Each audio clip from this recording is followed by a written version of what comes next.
Russell Alfred Bufalino. Born Rosario Alfredo Bufalino, Italian, Rho, modifier letter vertical line za, modifier letter triangular colon Joao, modifier letter vertical line free, modifier letter triangular colon Dubufa, modifier letter vertical line Lee, modifier letter triangular colon No, September 29, 1903. February 25, 1994 was the Italian-American mobster who became the crime boss of the northeastern Pennsylvania crime family known as the Bufalino crime family, which he ruled from 1959 to 1989. He was a cousin of attorney William Bufalino, the longtime counsel for Jimmy Hoffa. Bufalino died on February 25, 1994.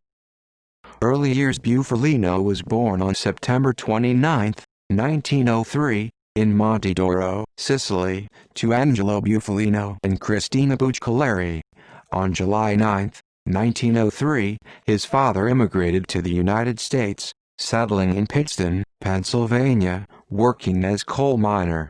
With his mother and siblings, Bufalino entered the United States through the port of New York in December 1903. A few months later, Bufalino's father died in a mine accident, and his family returned to Sicily. Bufalino emigrated to the United States again in January 1906. After his mother died in 1910, he returned to Sicily again. He returned to the United States in February 1914, settling in Pittston.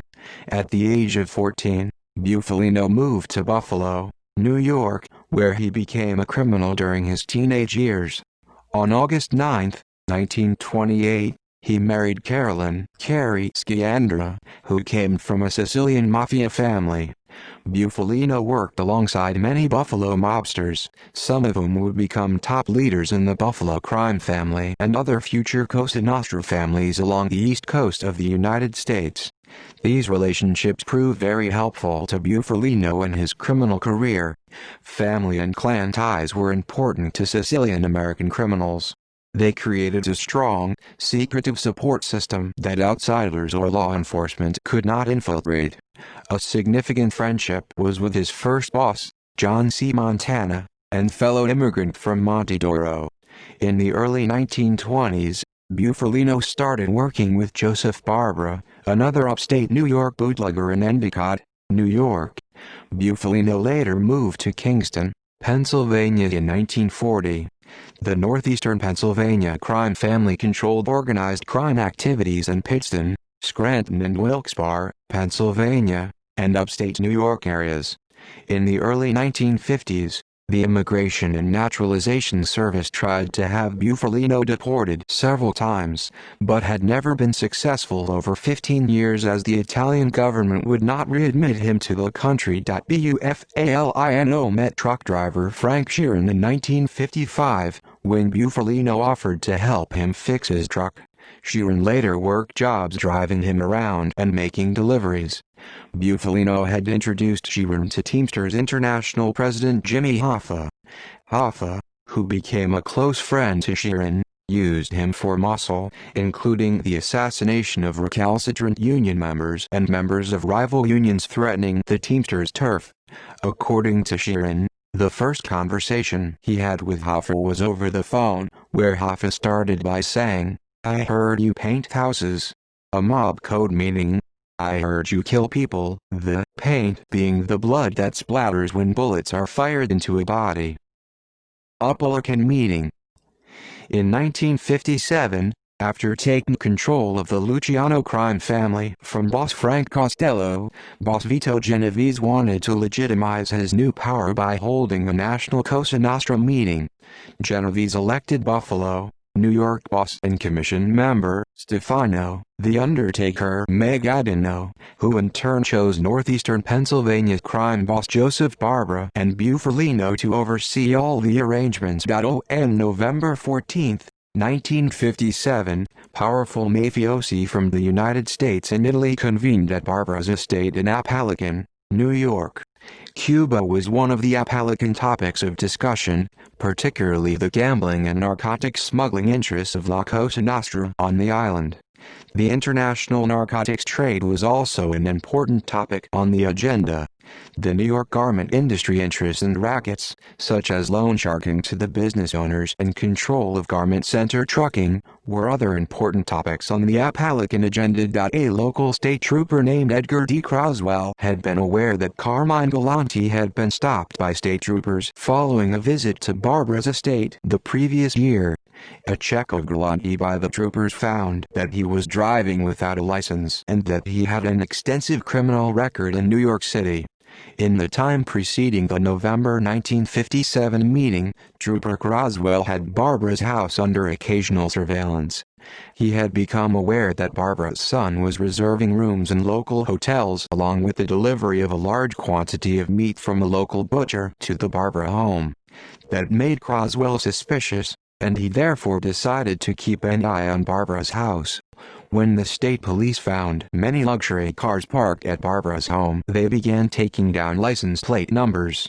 Having found that many of these cars were registered to known criminals, state police reinforcements came to the scene and began to set up a roadblock. Having barely started their meeting, Bartolo Guccia, a Castellammare del Golfo native and Barbara employee, spotted a police roadblock while leaving Barbara's estate. Guccia later said he was returning to the Barbara home to check on a fish order. Some attendees attempted to drive away but were stopped by the roadblock. Others trudged through the fields and woods, ruining their expensive suits before they were caught. Many mafiosi escaped through the woods surrounding the Barbara estate. The police stopped a car driven by Bufalino, whose passengers included Genovese and 3 other men, at a roadblock as they left the estate. Bufalino said that he had come to visit his sick friend, Barbara.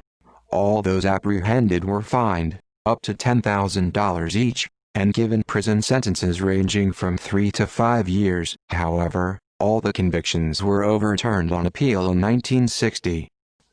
Later years in prison following Barbara's death in June 1959, the commission recognized Bufalino as the official family boss. In 1972, after singer Al Martino had the role of Johnny Fontane in The Godfather stripped from him and given to Vic Damone, he went to Bufalino, his godfather, who then orchestrated the publication of various news articles that claimed director Francis Ford Coppola was unaware of producer Albert S. Ruddy giving Martino the part. Damone eventually dropped the role because he did not want to provoke the mob, in addition to being paid too little. Ultimately, the part of Johnny Fontane was given to Martino. On April 20, 1973, Bufalino was arrested in a Scranton nightclub in an FBI raid, charged with interference with interstate commerce, obstruction of justice, gambling and transporting stolen property, but later released on $50,000 bail. In 1977, Bufalino was indicted on extortion charges after Jack Napoli, who was in the witness protection program, testified that Bufalino had threatened to kill him for failing to pay a $25,000 debt to a jeweler in New York. As soon as Bufalino was indicted, he took steps to reduce the possibility of further criminal charges. He named Kuparajim Edward Skiandra as acting boss and removed himself from the day-to-day operations of the family. On August 8, 1978, Bufalino was convicted and sentenced to 4 years imprisonment for his part in the extortion attempt. He served almost 3 years. Bufalino was released in May 1981, but was indicted again, this time for conspiring to kill the witness, Napoli. The main prosecution witness, Jimmy Fratiano, said that he and Michael Rizzitello had been asked by Bufalino to kill Napoli in 1976. In November 1981, Bufalino was sentenced to 10 years imprisonment, held at United States Penitentiary, Leavenworth.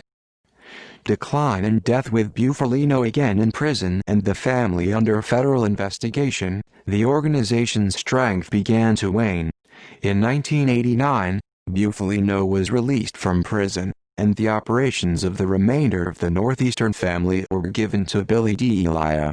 On February 25, 1994, Bufalino died of natural causes at Nesbitt Memorial Hospital in Kingston, Pennsylvania, age 90. He is buried in Denison Cemetery in Swayersville, Pennsylvania. In popular culture, Bufalino is portrayed by Joe Pesci in the 2019 Martin Scorsese film The Irishman. Pesci was nominated for the Academy Award for Best Supporting Actor for his performance. References. Further reading: K. Pesci, Jerry, 2002. The Complete Idiot's Guide to the Mafia. Indianapolis. Alpha Books. ISBN 9780028642253. Neff, James, 1989. Mobbed Up. Jackie Presser's High-Wire Life in the Teamsters, the Mafia, and the FBI. New York. Atlantic Monthly Press. ISBN 9780871133441. Scott, Peter Dale, 1993. Deep Politics and the Death of JFK. Berkeley. University of California Press. ISBN 9780520084100. Birkbeck, Matt, 2013. The Quiet Dawn. New York. Berkeley Books. ISBN 9780425266854. Brand, Charles, 2004. I Heard You Paint Houses. New Hampshire. Steerforth Press. ISBN 1-58642-077-1. Pennsylvania Crime Commission, 1984. Report on Organized Crime. Office of the Attorney General. Permanent Subcommittee on Investigations of the Committee on Governmental Affairs, 1984. Profile of Organized Crime. Mid-Atlantic Region. United States Senate. Sifakis, Carl, 2005. The Mafia Encyclopedia. New York. Da Capo Press. ISBN 9780816056941.